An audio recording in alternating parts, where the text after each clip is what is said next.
हैरत है मुझे, ब्रिटेन के प्रधानमंत्री बोरिस जॉनसन गुजरात में हैं। उन्होंने कल एक जेसीबी फैक्ट्री में यह तस्वीर खिंचवाई, निहायत ही संवेदनहीन तस्वीर। वो जानते हैं बुलडोजर्स का इस्तेमाल किया जा रहा है माइनॉरिटीज को रौंदने के लिए, गरीबों को रौंदने के लिए। एक पॉलिटिकल पार्टी अपने नफरती एजेंडे का इस्तेमाल कर रही है, इन्हीं बुलडोजर्स का इस्तेमाल करके। पहली बात, ये फोटो खींचती है। दोस्तों, मैं आपको बतला दूं, बजरंग दल, विश्व हिंदू परिषद इस तस्वीर पर इतनी खुश नहीं हुई जितना इनका पालतू मीडिया खुश हुआ है। मैं आपको सिर्फ 2 बयान पत्रकारों को दिखाने चाहता हूं और फिर मैं उसकी चर्चा करूंगा। सबसे पहले दोस्तों, प्रधानमंत्री के लिए टॉनिक ढूंढने वाली ये मोहतरमा क्या कह रही है, मैं आपको पढ़ के सुनाना चाहता हूं। जेसीबी जॉनसन, बचना अतिक्रमणकारियों, लो मैं आ गया। फिर दूसरा पत्रकार क्या कह रहा है, ब्रिटेन के प्रधानमंत्री भारत आए, गुजरात गए तो बुलडोजर में बैठ गए, देखिएगा कहीं जहांगीरपुरी की तरफ ना निकल जाएं बुलडोजर लेकर। इन पत्रकारों को पता होना चाहिए कि ये बुलडोजर सैनिक फार्म्स में जिन धन्ना सेठों के फार्म हाउसेस हैं, मकान हैं, बिल्डिंग्स हैं, उन पर ये बुलडोजर नहीं चले हैं। ये बुलडोजर उन लोगों के खिलाफ चले हैं जिनके पास पैसा नहीं है, जिनके पास रसूख नहीं है, जिनके खिलाफ एक जहरीला प्रोपेगेंडा एक अरसे से चलाया जा रहा है। बेबस बेकसूर लोगों के खिलाफ ये जेसीबीज चले, ये बुलडोजर चले हैं। और ये लोग इस बात को लेकर खुश हो रहे हैं, कह रहे हैं कि बचना अतिक्रमणकारियों, लो में आ गया। और सबसे बड़ी बात, ये जो 2 पत्रकार आज की तारीख में जहांगीरपुरी में बुलडोजर्स जो चलाए गए उस पर हंस रहे हैं, मैं उनसे एक सीधा सवाल पूछना चाहता हूं। देश का सबसे धनी आदमी मुकेश अंबानी, इंडियन एक्सप्रेस की इस खबर के मुताबिक जो आपके स्क्रीन पर है, 2005 में अनाथालय की एक जमीन को गैर वाजिब ढंग से मुकेश अंबानी को बेचा गया, जिस पर उनका एंटीला, उनका महल खड़ा किया गया। ये मैं नहीं कह रहा हूं, ये न्यू इंडियन एक्सप्रेस की खबर। और महाराष्ट्र वक्फ बोर्ड ने 2017 में कहा था, गैर वाजिब ढंग से, गैर कानूनी तरीके से जमीन को बेचा गया जो अनाथालय की थी। मैं सीधा सवाल पूछना चाहता हूं, क्या इन एंकर्स से हिम्मत होगी ये कहने की कि साहब बुलडोजर का इस्तेमाल वहां किया जाए, क्योंकि जो जमीन, जिस जमीन पर मुकेश अंबानी का महल खड़ा है, वो दरअसल अनाथालय के लिए थी। और महाराष्ट्र वक्फ बोर्ड कह रहा है नहीं साहब, ये गलत था। क्या इनकी हिम्मत होगी ऐसा कहने की? कभी नहीं। क्योंकि ये तो कह सकते हैं सत्ताधारी पार्टियों से कि आप कौन सा टॉनिक पीते हैं, मगर ये खुद टॉनिक नहीं पी सकते। सच्चाई, शौर्य और साहस का, और ताकतवर लोगों से सवाल नहीं पूछ सकते कि आप जो ये बुलडोजर चला रहे हैं, क्या ये बुलडोजर आप धन्ना सेठों की हवेलियों पर चला सकते हैं, उनके घरों पर चला सकते हैं, जो अवैध ढंग से गरीबों की जमीन, अनाथालयों की जमीन पर खड़ी की गई है? नहीं, इनमें इतनी हिम्मत नहीं है। जब तुम्हें अतिक्रमणकारियों से इतनी प्रॉब्लम है तो मैं पूछना चाहता हूं, सैनिक फार्म्स में जिन लोगों ने अतिक्रमण किया है, उन धन्ना सेठों ने, तुमने कितनी बार उसके बारे में बोला है? जहांगीरपुरी का जिक्र किया जा रहा है। आप साफ तौर पर जानते हैं सुप्रीम कोर्ट का आदेश आ गया है, 2 हफ्ते के लिए रोक लगा दी है। कल सुप्रीम कोर्ट ने अपने फैसले में यह भी कहा कि हमें इस बात को लेकर नाराजगी है कि अदालत के फैसले की अवमानना हो रही थी। अदालत ने आदेश जारी किया था, बावजूद इसके बुलडोजर का इस्तेमाल हो रहा था। साफ तौर पर DDA act, Delhi municipal corporation act 1957 में लिखा हुआ है कि जब आप किसी के घर को खाली करवाएं बुलडोजर से, तो वक्त से पहले आप उन्हें सूचित करते हैं ताकि वो अपना वैकल्पिक इंतजाम कर सकें। और ये सरकार की भी, सुप्रीम कोर्ट के एक फैसले के मुताबिक, ये सरकार की, ये बुलडोजर चलाने वालों की जिम्मेदारी होती है कि जिनके घर पर आप बुलडोजर चला रहे हैं उनका पहले पुनर्वास करें। इन तमाम चीजों की धज्जियां उस बुलडोजर ने उड़ाई थी। इन पत्रकारों ने कानून के हिसाब से सरकार को कटघरे में खड़ा नहीं किया। और सबसे शॉकिंग था बोरिस जॉनसन का वहां पर एक बुलडोजर पर खड़े होकर तस्वीर खिंचवाना। क्या ब्रिटेन के प्रधानमंत्री यहां जिस चीज का हम इस्तेमाल करते हैं उसका इस्तेमाल बिल्कुल नहीं करते हैं? क्या चंद पाउंड्स की डोनेशन के लिए, अपने चुनाव में चंद पाउंड्स के चंदे के लिए आप इस तरह से मानवाधिकार के उसूलों को रौंदते आएंगे? और यही नहीं दोस्तों, यह तस्वीर देखिए, 24 सेकंड का वीडियो है जो आपकी स्क्रीन पर चल रहा है इस वक्त, पूरे स्क्रीन पर देखिए। साबरमती आश्रम के आसपास जितने भी झुग्गियां थीं उन्हें इस सफेद कपड़े के जरिए छिपाया जा रहा है। यह वीडियो देखिए, कितने साल नरेंद्र मोदी जी बतौर मुख्यमंत्री उन्होंने राज किया, मगर अभी भी झुग्गियां छुपाने के लिए आप शर्मसार हो रहे हैं, सफेद कपड़े का इस्तेमाल कर रहे हैं। इसी तरह से जब कोरोना की दूसरी लहर आई थी तब आपने कपड़े से शमशान घाट को ढक दिया था। आज अपनी गरीबी को छुपाने को आप सफेद कपड़े से ढक रहे हैं। और आपको याद होगा डोनाल्ड ट्रंप जब आए थे तब दीवारें खड़ी कर दी थी इन्होंने, उस वक्त भी अपनी झुग्गियां छिपाने के लिए। तो क्या झुग्गियों के लिए दो ही फरमान है? पहले उस चीज को लेकर आप शर्मिंदा हो, और दूसरा, अगर झुग्गी वाले का धर्म पता चल जाए तो उसके घर को रौंद दें। बताइए, मैं समझना चाहता हूं ये जो तमाम चीजें हो रही हैं किस नजरिए से सही है, मुझे आप समझाइए। आप शर्मिंदा हो रहे हैं अपनी झुग्गियों को लेकर, आप अपनी झुग्गियों को रौंद रहे हैं सिर्फ राजनीतिक कारणों से, सिर्फ नफरती कारणों से, सिर्फ इसलिए कि आप एक एमसीडी का चुनाव जीत जाएं। और आपका मीडिया किस तरह से हंस रहा है, खिलखिला रहा है उसके ऊपर। ये लोग कभी धन्ना सेठों के अतिक्रमण पर सवाल नहीं उठाएंगे। अरे जब बुलडोजर चला है, किसी का आशियाना गिरा है, किसी की जूस की दुकान को तोड़ दिया गया है, किसी के ठेले को तोड़ दिया गया है, वो लड़का टेट्रा पैक बीन रहा था, सिक्के बीन रहा था, उस रेडी का इस्तेमाल वो अपनी रोजी रोटी के लिए करता होगा, और ये पत्रकार खिलखिलाकर हंस रहे हैं। क्यों, मैं समझना चाहता हूं। और फिर गुजरात में गरीबी को छुपाने के लिए आप सफेद कपड़े का इस्तेमाल कर रहे हैं।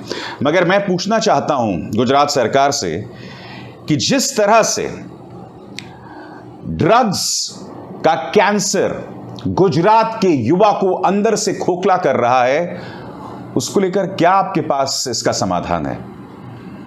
आप जानते हैं अडानी के बंदरगाह में हजारों करोड़ की ड्रग्स जो है वो बरामद हुई थी कुछ ही दिनों पहले। बार बार गुजरात के अलग अलग हिस्सों से ड्रग्स बरामद हो रही है। क्या इसको लेकर कभी मीडिया सवाल कर रहा है? खबर देखिए दोस्तों, ये कल की खबर है, 21 अप्रैल 2022 की।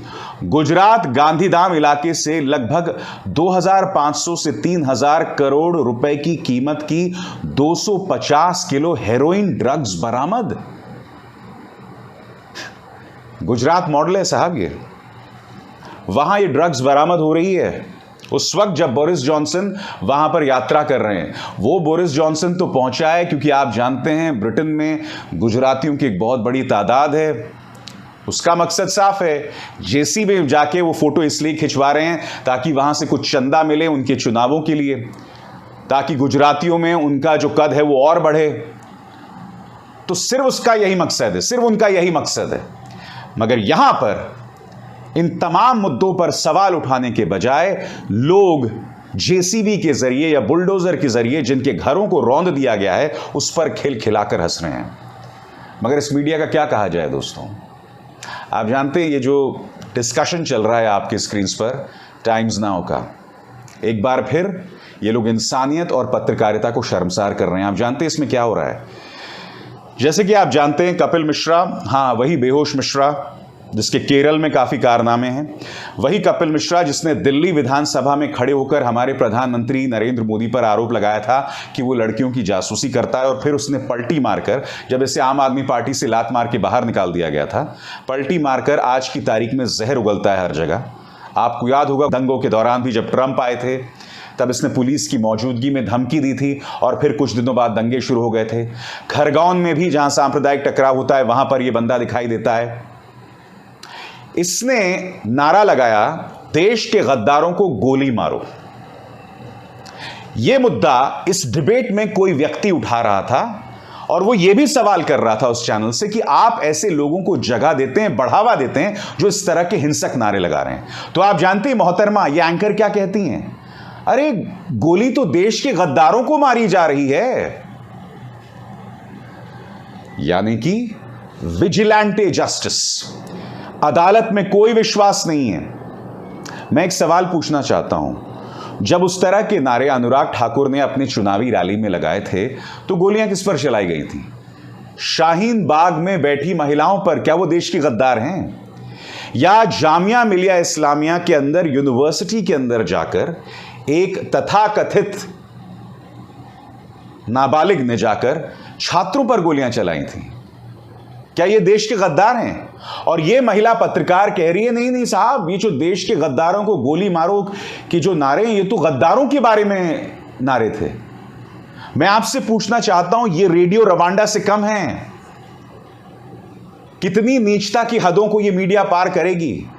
दो पत्रकारों की मिसाल दी जो बुलडोजर्स पर हंस रहे थे। जहांगीरपुरी में जिनकी संपत्तियों को रौंद दिया गया, जिनकी रोजी रोटी के जरिए को रौंद दिया गया, उसको लेकर वो खिलखिला रहे हैं, मजे ले रहे हैं। फिर ये मोहतरमा देश के गद्दारों को गोली मारो के जो हिंसक नारे हैं उसका समर्थन चैनल के अंदर बैठ के। और ये टाइम्स ऑफ इंडिया ग्रुप है। और मैं टाइम्स ऑफ इंडिया का क्यों जिक्र कर रहा हूं दोस्तों? क्योंकि मैंने बचपन से लेकर, यानी कि अपनी जिंदगी का जो पहला अखबार एक लंबे अरसे तक पढ़ा वो था times of India. Times of India से मेरी बचपन की कुछ यादें जुड़ी हैं, नॉस्टैल्जिया है। मगर माफ कीजिएगा, मुझे अफसोस है कि आज की तारीख में इस न्यूज चैनल के अंदर ऐसे पत्रकारों को जगह मिलती है जो हिंसक नारों को बढ़ावा देते हैं। जब गरीबों की बस्तियों पर जेसीबी दौड़ाए जाते हैं तो ये लोग खिलखिलाकर हंसते हैं। क्योंकि जिन दो पत्रकारों का मैंने ट्वीट आपको कार्यक्रम की शुरुआत में दिखाया, उनमें से एक टाइम्स नाउ में काम करता है। और आप जानते हैं ये मोहतरमा नविका कुमार, इनकी बड़ी संपादक, ये हंस रही थी जिस दिन जेसीबी चलाया गया था या बुलडोजर चलाया गया था। कह रही थी कि क्या इन बुलडोजर्स का निर्माण भारत के अंदर होना चाहिए या हमें ये बुलडोजर बाहर से मंगवाने चाहिए। आप सब जानते हैं दोस्तों, अगर कोई अपराधी भी है तो कानून के अंतर्गत एक प्रावधान है उसे संबोधित करने का। और आप जानते हैं 4-5 लोगों को नेशनल सिक्योरिटी एक्ट के अंतर्गत जेल में भी डाल दिया गया था। वो सलीका है, वो तरीका है। हालांकि आप जानते हैं नेशनल सिक्योरिटी एक्ट इससे पहले कई लोगों पर लगाया गया है और आप जानते हैं अदालत ने उन्हें न सिर्फ रिहा किया है बल्कि यह भी कहा है कि इनकी हरकत तो देश को जोड़ने की थी। आपको याद है डॉक्टर कफील खान?